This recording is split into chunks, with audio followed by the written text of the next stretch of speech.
बरेच दिवसांनी कल्याणचे सर्व मित्र भेटले. योग आला. भूक लागलेली म्हणून आम्ही ढाब्यावर जेवायला बसलो. जेवल्यानंतर एकच प्लॅन झाला, श्री मलंगगड. चला मलंगगडला जाऊया पिकनिक स्पॉटला. मग सगळ्यांचा एक विचार झाला, आपण पिकनिकला जाऊया, मलंगगडला जाऊया. मग सर्वजण निघाले तिथून.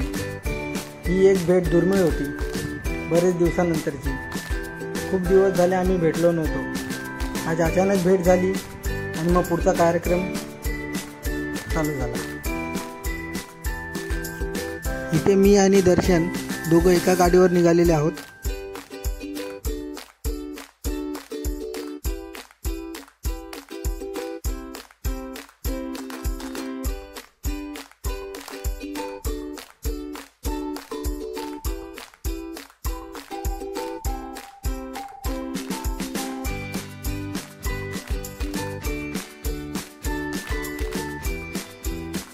आम्ही रस्त्याने पायी निघालेलो आहे. आता एक ठिकाणी पाणी भरपूर आहे असं आम्हाला सांगितलं, म्हणून आम्ही गाडी साईडला रस्त्यावर लावून रस्त्याने पायी निघालो. बघा बाजूचं निसर्गरम्य वातावरण कसं एन्जॉय.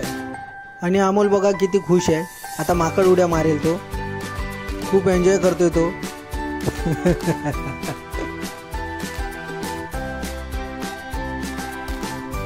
सोबत बाबू, कॅटी, दर्शन, श्रवण, प्रशांत सगळेजण आहेत.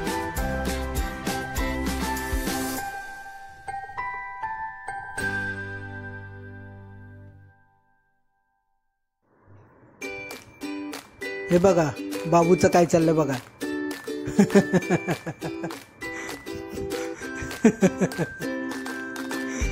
ह्या दोघांची ओळख करून देतो. हा पुढे ग्रीन टी शर्ट मध्ये आहे, तो आहे प्रशांत, आणि हा ब्लॅक टी शर्ट वाला श्रवण. बघा फायनली आम्ही एका ठिकाणी आलेलो आहोत. आम्हाला एकाने सांगितलं की वरच्यापेक्षा खाली पाणी जास्त आहे, तिकडे तुम्ही खूप मजा करू शकता. तर आम्ही त्या ठिकाणी आलो आणि बघा इथे पाणी भरपूर आहे. बघा एक जण ड्रम लावून पोहतोय. त्याला येत नाही पोहायला तरी तो ड्रम लावून पोहतोय. इथे बाबू कॅटीला सांगतोय की खाली जा, खाली खूप मजा आहे, तिथे खोल नाही आहे. पण कॅटी घाबरतोय खाली जायला. तो बोलतोय नाही खाली खोल आहे. पण बाबू त्याला सांगतोय अरे तू बिंदास जा, खाली काही खोल वगैरे काही नाही आहे, तिथे सिमेंटचा असा रस्ता बनवलेला आहे असं त्याला सांगतोय. पण तो ऐकतच नाही आहे.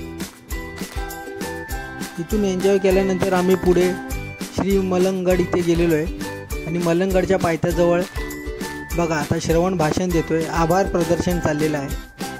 तो सगळ्यांचे आभार मानतोय की तुम्ही इकडे आलात, माझ्या शब्दाला मान दिला आणि आपण इथे पिकनिकसाठी तयार झालो सगळेजण, तर म्हणून मी तुमचे आभारी आहे. तर बघा या सगळ्यांचा आभार केल्याबद्दल सगळे खुश झालेत आणि नाचायला लागलेत. आणि सगळ्यात शेवटी बघा तुम्हाला तिकडे रस्ता दिसेल एक डोंगरावर चढण्यासाठी.